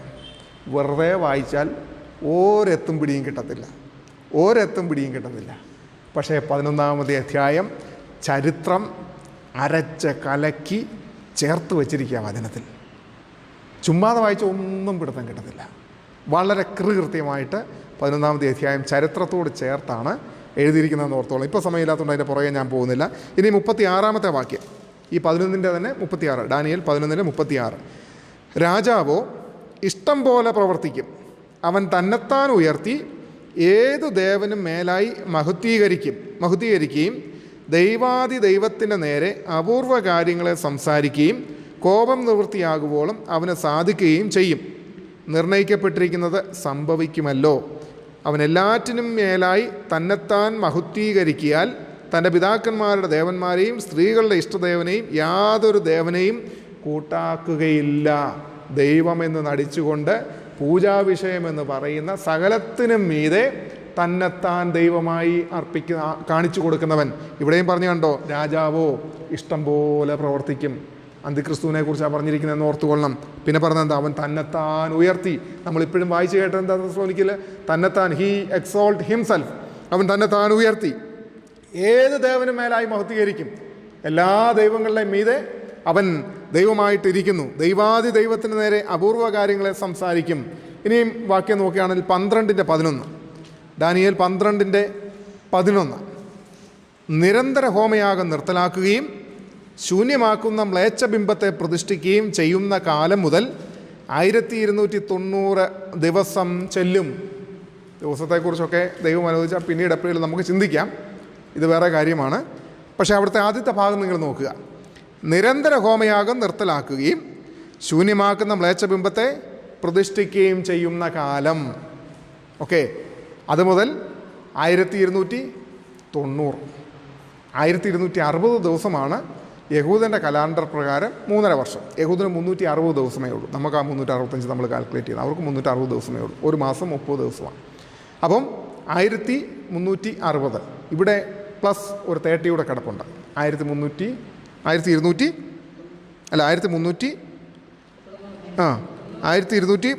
ദിവസം. പിന്നീട് പറഞ്ഞ 1335 ദിവസം. കണക്കുകളുണ്ട്. ആ കണക്കുകൾ വേറെ കണക്കുകളാണ്. അതിപ്പം പറയാൻ പോയി കഴിഞ്ഞാൽ ഞാൻ പിന്നെ അതിൻ്റെ പുറകെ പോകേണ്ടി വരും. ദൈവം അനുസരിച്ചാൽ നമുക്ക് പഠിക്കാം. അപ്പോൾ ഇവിടെ പറഞ്ഞിരിക്കുന്ന പ്രധാന ഭാഗം നോക്കിയോ, നിരന്തര ഹോമയാഗം നിർത്തലാക്കും. അതല്ലേ നമ്മൾ ഇപ്പോൾ ഇതുവരെയും വായിച്ചുകൊണ്ടിരുന്നത്. ഇനിയും മത്തായിയുടെ സുവിശേഷം കർത്താവ് പറഞ്ഞ കാര്യം, ഇപ്പോൾ ദാനിയേൽ പറഞ്ഞ കാര്യമാണ് നമ്മൾ കേട്ടുകൊണ്ടിരുന്നത്. കർത്താവ് പറഞ്ഞ കാര്യങ്ങളുടെ നമുക്കൊന്ന് നോക്കാം. മത്തായിയുടെ സുവിശേഷം 24-ാമത്തെ അധ്യായം 15-ാമത്തെ വാക്യം. അവിടെ കർത്താവ് കോട്ട് ചെയ്യുന്ന ആരെയാണ്? ദാനിയേൽ പ്രവാചകനെയാണ്. 24-15. എന്നാൽ ദാനിയേൽ പ്രവാചകൻ മുഖാന്തരം അരുളി ചെയ്തതുപോലെ ശൂന്യമാക്കുന്ന മ്ലേച്ഛത വിശുദ്ധ സ്ഥലത്തിൽ നിൽക്കുന്നത് നിങ്ങൾ കാണുമ്പോൾ വായിക്കുന്നവൻ ചിന്തിച്ചു കൊള്ളട്ടെ. എന്താ പറഞ്ഞിരിക്കുന്നത്? കർത്താവ് ദാനിയേൽ പ്രവചനം അണ്ടർലൈൻ ചെയ്യുക അല്ലേ, അതാസ് ഇറ്റ് ഈസ് സത്യമാണ് എന്ന് പറയുക. അപ്പോൾ ദൈവത്തിൻ്റെ ജനം ഒന്ന് ചിന്തിച്ചോണം, ദാനിയേൽ പ്രവചന പുസ്തകത്തിൽ പറഞ്ഞിരിക്കുന്ന കാര്യങ്ങൾ ചരിത്രത്തിൽ നിറവേറിയതുണ്ട്. അത് നിഴലാണെങ്കിൽ പൊരുളും അതുപോലെ വരാനായിട്ട് പോവുക. കർത്താവ് കോട്ട് ചെയ്തിരിക്കുകയാണ്, കർത്താവ് സാക്ഷ്യപ്പെടുത്തിയിരിക്കുകയാണ്. കർത്താവ് ആ വാക്ക് തന്നെയാണ് പറഞ്ഞിരിക്കുന്നത്. എന്താണ്? ദാനിയേൽ പ്രവാചകൻ മുഖാന്തരം അരുളി ചെയ്തതുപോലെ ശൂന്യമാക്കുന്ന മ്ലേച്ഛത വിശുദ്ധ സ്ഥലത്ത് നിൽക്കുന്നത് കാണുമ്പോൾ. അപ്പോൾ അതിനർത്ഥം എന്താണ്? ദാനിയേൽ പ്രവചനം വിൽ ടേക്ക് പ്ലേസ്. ദാനിയേൽ പ്രവചനം പ്രൊഫസി സംഭവിക്കും, ഉറപ്പാണ്.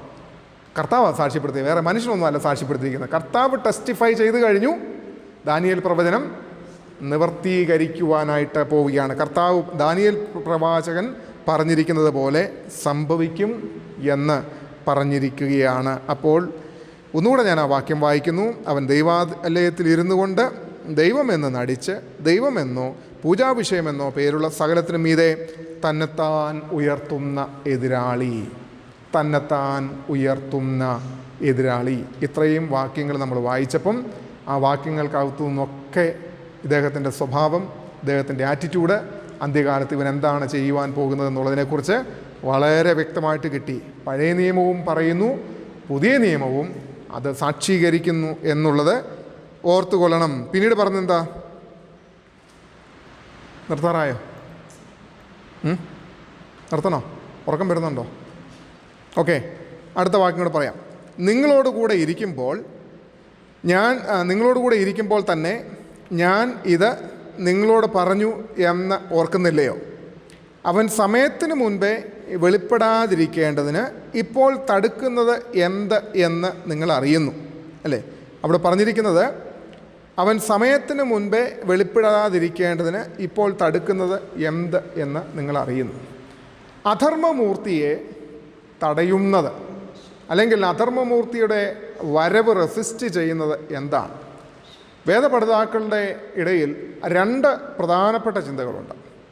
ഒന്ന്, ദൈവത്തിൻ്റെ പരിശുദ്ധാത്മാവ് ഈ ഭൂമിയിലുള്ളത് കൊണ്ട് അവനെ കയറി പ്രവർത്തിക്കുവാനായിട്ട് സാധിക്കുന്നില്ല. ദൈവത്തിൻ്റെ പരിശുദ്ധാത്മാവ് ദൈവജനത്തോട് പാപത്തെക്കുറിച്ചും നീതിയെക്കുറിച്ചും ന്യായവിധിയെക്കുറിച്ചും ബോധം വരുത്തുന്നത് കൊണ്ട്, അപ്പോൾ പരിശുദ്ധാത്മാവ്, എന്നിലും നിങ്ങളിലും വ്യാപരിക്കുന്ന ദൈവത്തിൻ്റെ പരിശുദ്ധാത്മാവ് നമ്മളോട് സംസാരിച്ചു കൊണ്ടിരിക്കുകയാണ്. പിശാചിൻ്റെ തന്ത്രങ്ങളെ നാം അറിയാത്തവരല്ലല്ലോ. നമുക്കറിയാം, അല്ലേ? നമ്മൾ ജീവിക്കുന്നത് എങ്ങനെയാണ്? കർത്താവിൽ ശരണപ്പെട്ടും ആ പരിശുദ്ധാത്മാവിൽ ശരണപ്പെട്ടുമോ നമ്മൾ ജീവിക്കും. നമ്മളൊരു തെറ്റ് ചെയ്തു കഴിഞ്ഞാൽ എന്തുകൊണ്ടാണ് ഉള്ളിൽ ഒരു ചിന്ത കയറി വരുന്നത്? നമ്മുടെ ഉള്ളിൽ പരിശുദ്ധാത്മാവ് ഉള്ളത് കൊണ്ടാണ് ആ ഒരു കോൺഷ്യസ് പ്രിക്കിങ് നമുക്ക് പെട്ടെന്ന് ഉണ്ടാവുന്നതെന്ന് ഓർത്തുകൊള്ളാം. അപ്പോൾ നമ്മുടെ ഉള്ളിൽ പരിശുദ്ധാത്മാവുണ്ട്, തെറ്റ് ചെയ്താൽ പോലും. അതുകൊണ്ടാണ് കർത്താവ് പൗലോസ് പറയുന്നത്, പരിശുദ്ധാത്മാവിനെ ദുഃഖിപ്പിക്കരുതേ, പരിശുദ്ധാത്മാവിനെ കെടുത്ത് കളയരുതേ നമ്മുടെ പ്രവൃത്തി കൊണ്ട്. കാരണം ഈ പുള്ളിക്ക് നമ്മളെ വിട്ട് പോകാൻ പറ്റുന്നില്ല. കാരണം നമ്മളെ വിട്ട് പോകാൻ പറ്റാത്തതിൻ്റെ കാരണം എന്നാന്ന് വെച്ച് കഴിഞ്ഞാൽ നമ്മൾ ദൈവമക്കളാണ്. ഇപ്പം ഞാനതിന് ഉദാഹരണം പറയുന്നത്, ഈ ധൂർത്തപുത്രൻ, മുടിയൻ പുത്രൻ എന്ന് ഞാൻ പറയത്തില്ല കേട്ടോ, ധൂർത്തപുത്രൻ എന്നേ പറയത്തുള്ളൂ. ഈ മുടിയൻ പുത്രൻ ശരിക്കും പറഞ്ഞു കഴിഞ്ഞാൽ ചേട്ടനാണെന്നാണ് പറയുന്നത്. ഈ പുള്ളിക്കാരൻ ധൂർത്തപുത്രനാണ്. കാരണം അപ്പൻ്റെ സ്വത്ത് മൊത്തം കൊണ്ടുപോയി ദർബാർ അടിച്ചു, അങ്ങനെ കളഞ്ഞിട്ട് ഈ ചെറുപ്പക്കാരൻ തിരിച്ചു വന്നു. അവന് സുബോധം വന്നു, എടാ ഞാൻ കാണിച്ചൊക്കെ തെറ്റാണ്, ശരിയായിപ്പോയില്ല. കാരണം ഈ ചെറുപ്പത്തിലല്ലേ ഈ രക്തം തിളച്ച് നിൽക്കുന്നത്. അപ്പോൾ രക്തം തിളച്ച് നിൽക്കുമ്പോഴത്തേന് സുബോധമില്ലാത്ത ചില പ്രവൃത്തികൾ ചെയ്യും. സുബോധം വന്നപ്പം അപ്പൻ്റെ അടുത്തേക്ക് പോകാനായിട്ട് അവനൊരു ടെൻഡൻസി ഉണ്ടായി. അവനെന്താ പറഞ്ഞു, എന്നെ അപ്പനെ ഒരു വേലക്കാരനായിട്ട് കണ്ടാച്ചാൽ മതി. നമ്മളിവിടെ ചിന്തിക്കേണ്ട ഒരു കാര്യമുണ്ട്. ഈ മോൻ അപ്പൻ്റെ മോന, ഇവർ തമ്മിലൊരു ബ്ലഡ് റിലേഷനുണ്ട്. ഓക്കെ, ബ്ലഡ് റിലേഷനുണ്ട്. ഇവർ തമ്മിൽ അപ്പൻ മോനെ കളഞ്ഞതല്ല, മോൻ അപ്പനെ കളഞ്ഞേച്ച് പോയി പന്നികളുടെ ഇടയിൽ പോയി കിടക്കുക. അപ്പോഴും എന്തുണ്ട്? അപ്പൻ്റെ മോൻ തന്നെയായത്. ശരിക്കും പറഞ്ഞ് ഈ മോൻ എന്താ ചെയ്ത്? പാപം ചെയ്തിട്ട് അപ്പനിൽ നിന്ന് അകന്നുപോയി.